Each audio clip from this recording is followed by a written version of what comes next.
Hey guys, Rob here. In today's video, I want to talk about being authentic in an inauthentic world. And the reason why I want to talk about being authentic is because if you are authentic, it can improve your life, it can improve your business, it can help you with marketing, it can help you with sales, it can really help you excel forward. So this is a topic very close to my heart. And what has inspired this conversation today?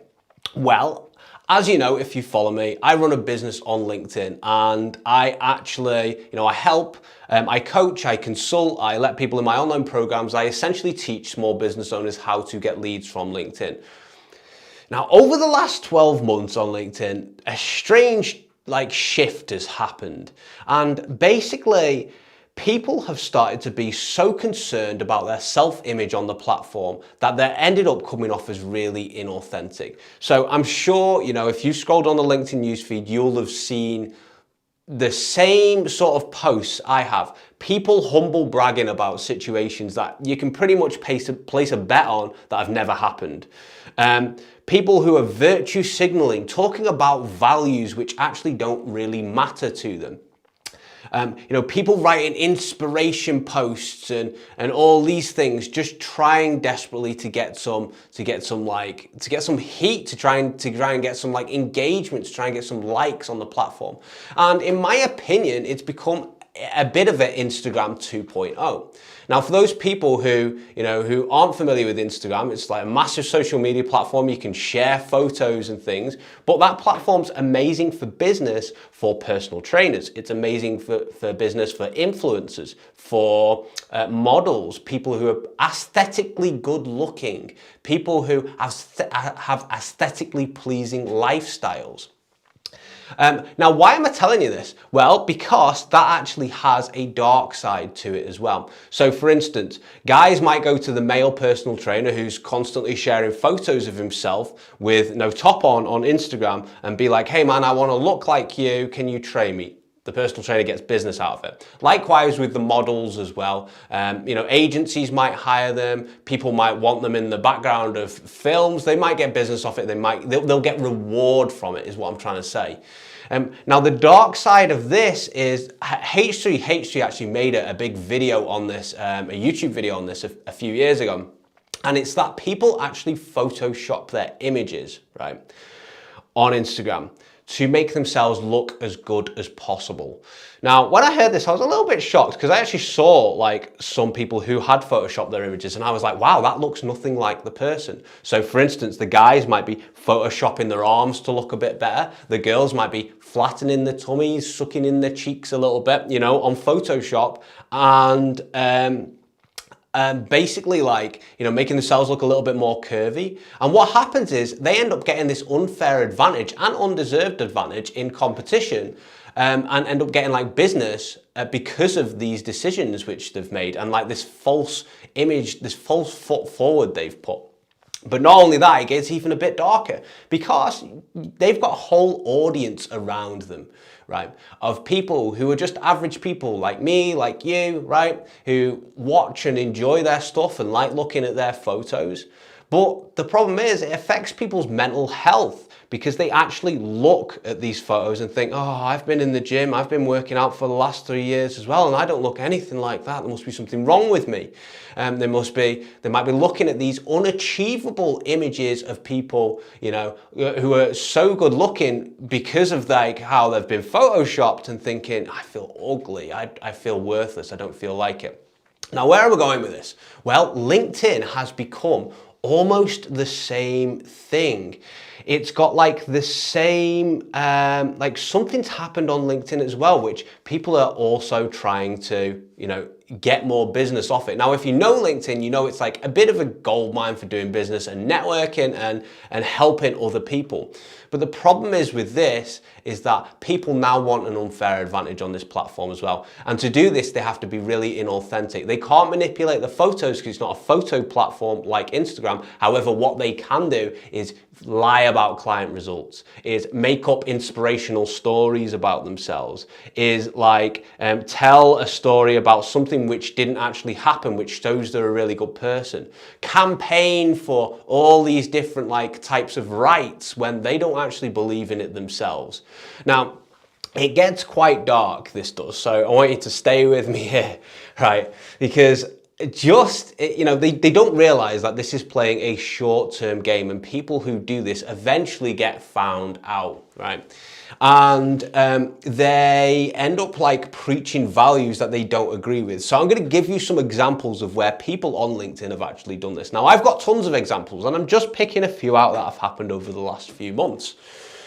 So in the last few months, I've had a 7-figure, so a millionaire coach who preaches authenticity, who makes all of his content around, positions all of his business around like, I will teach you how to authentically get clients and how to be an authentic leader in business, right? This dude who makes 7 figures stole all of my content, right? He went through weeks of hard work on like my, some marketing I really worked hard on, like, and some websites I really went hard on, ripped it all. And I didn't even realize this until I had a few of like my network reach out to me who were like, hey man, we're actually in this guy's Facebook group. This content looks very similar to like the type of content you've been making. You should check it out. And I did check it out. And then I actually found there was like a backlog of stuff this person had done as well. So that's first of all, like the 7-figure coach who preaches authenticity was stealing stuff. Crazy, right? What's another one? I got some examples here. Oh, another one. My network reached out about a recruiter a bunch of recruiters actually, who were constantly, making those posts saying, put candidates first, candidate rights and all this. Always call a candidate back, even if you didn't think they were very good. They were constantly making posts like this. And these people weren't actually calling people back themselves either. So they were making posts about it, posts that they didn't believe in, but they thought that they would actually get clout for making posts like this. Here's another one. This is a great one. So I've seen like multiple LinkedIn influencers who are constantly preaching, always be accepting of others. You need to be accepting of others. But when somebody in their comments disagrees politely with them, they will like reveal their true colors and actually like be not very accepting of that person instead. Instead, they will maybe tag their employer, maybe have their whole friend group harass this person. And I'm like, what in the world is this, right?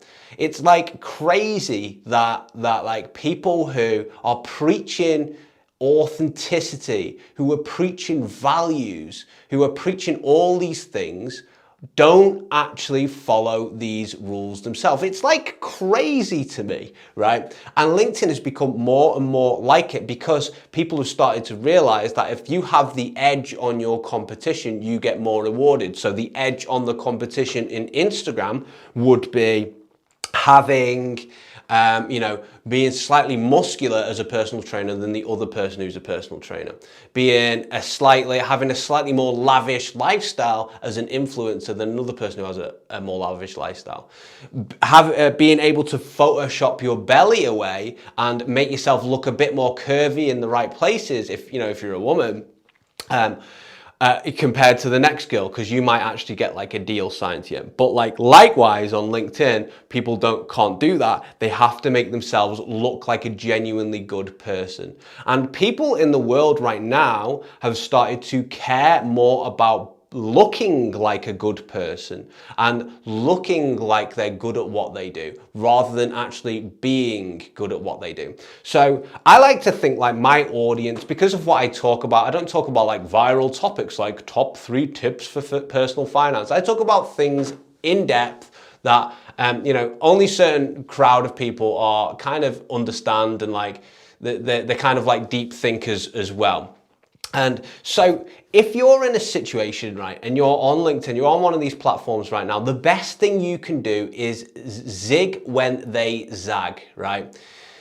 So what do I mean by this? Well, now I've pointed this out to you, you can actually use this to your advantage because all these people are playing a short-term game. They're just trying to get clout. And at the moment, yeah, it's probably working for them. I can't lie, I've seen it myself. Like I've seen a person who branded themselves as a LinkedIn coach, and after one post went viral, right, then suddenly start teaching other people how to do this. Like, that's not going to be like virality. Like, there is a bit of like a trick to it, but at the same time, like not everyone's going to be able to replicate it, because you have to admit there's a lot of luck to it as well.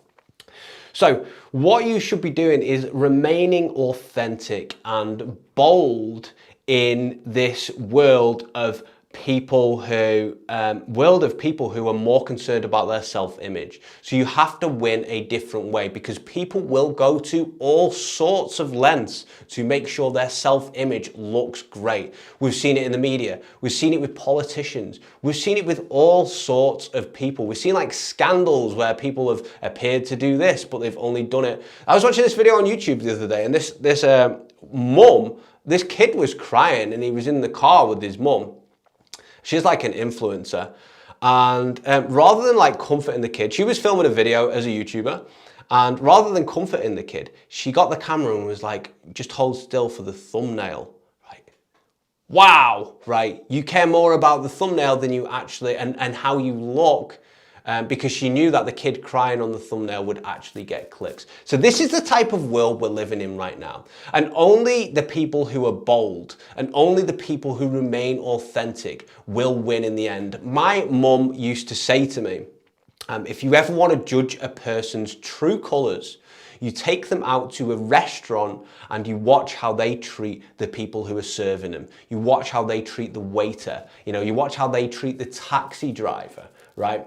And there's a lot of truth to that.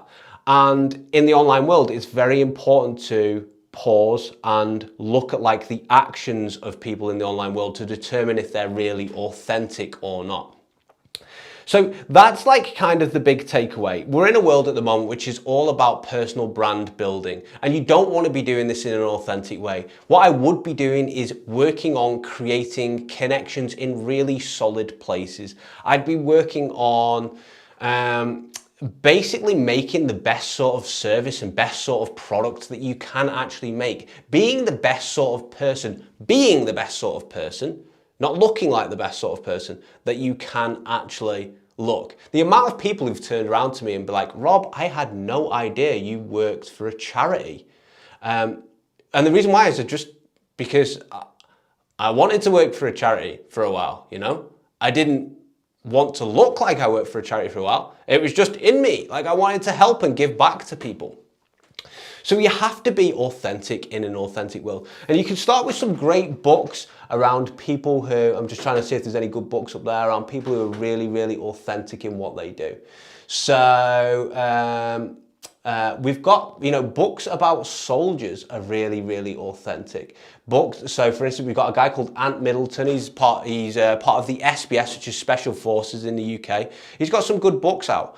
And, he doesn't try and hide his flaws and his character flaws. But instead, because of this, he actually comes across as a more authentic person. You've got people like David Goggins as well. That's a good book. Can't Hurt Me, I think it's called.